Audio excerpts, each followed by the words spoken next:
Easy. Easy. Alright, alright.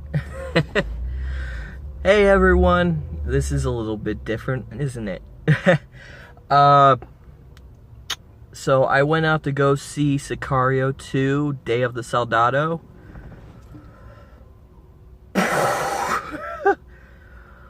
Oh, before I get into that, just some quick thoughts on what I thought about the first film, Sicario, from 2015, directed by Denis Villeneuve, I believe is how you say his name. And what I thought about that film was, I thought it was great. I thought it was intense, suspenseful, and chilling from like start to finish, with its dark and bleak style and atmosphere. And like it was about 2 hours of one of the roughest sits I've ever been through. That was a good movie. Like, in my opinion, the first Sicario is one of the best crime thrillers I've probably ever seen. It is masterfully done. I love the first Sicario. And going into Day of the Saldado, I was excited. I really was. I mean, to the point where I actually drove out to see it. And honestly, I was a little concerned going into it because it's not the same director this go around, but it is the same writer. Ty Sheridan, I believe his name is. He wrote the first Sicario. He wrote Hell or High Water. Last year he made a Wind River, which I also thought was like, I've loved pretty much all of what this writer has done. So knowing that he was going into Day of the Saldado, I was like, okay, fingers crossed. Whew, fuck me, this is another 2 hours of intense, bleak, just hopeless for humanity type shit that you go through. Like, you go in just seeing like, oh, this is like the first film. This is like the worst of humanity that you get to see for 2 hours.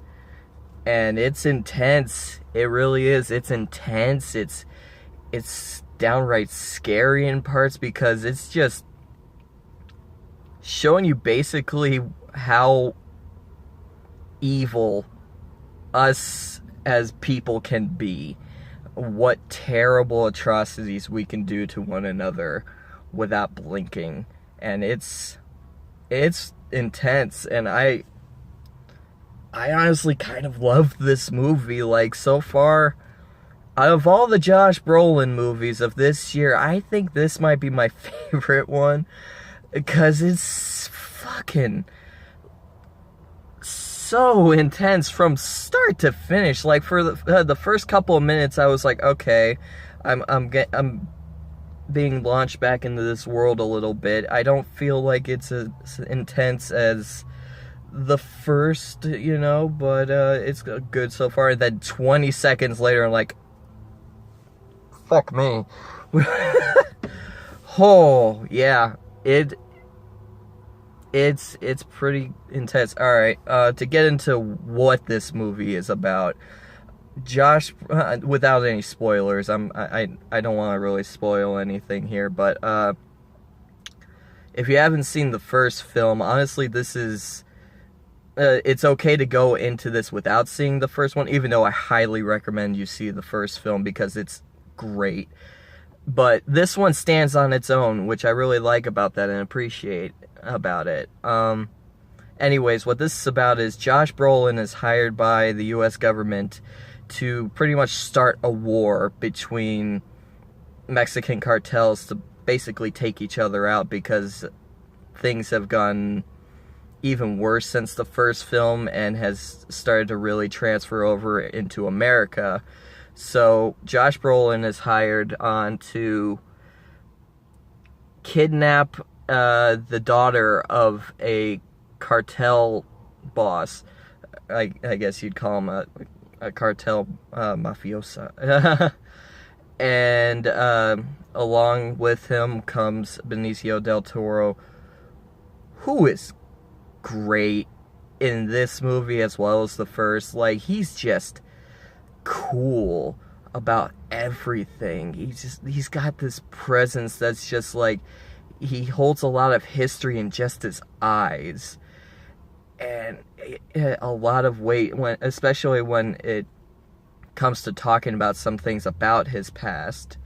He's so good in this movie. Like,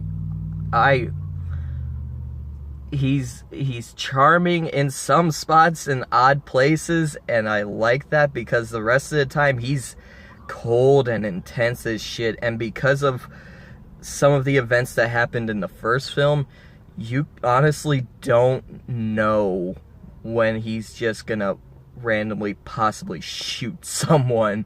If you haven't seen the first one, go see it, and then go into this one, and you'll probably feel the same way, because Benicio del Toro just feels like he's just ready to just blow someone's brains out at the drop of a hat at all times in this movie. This movie is stylish, intense, like I said, well acted. I mean, I love Benicio del Toro in this movie, but Josh Brolin also does a really good job at just also playing this kind of smartass in parts, and he does a fantastic job. And I highly dug this one. I highly recommend this movie.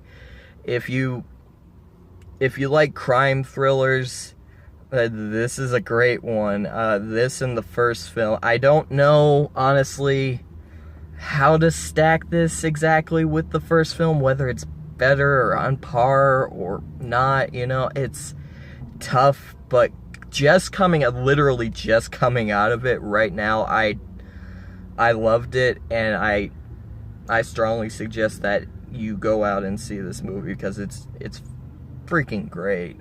I don't know who the director of this movie is, but I'm looking forward to seeing more from this guy. I mean, in all honesty, I feel like a lot of the praise should go to the writer, because it just feels like the first film in terms of style and atmosphere and intensity and everything. It's just masterfully done.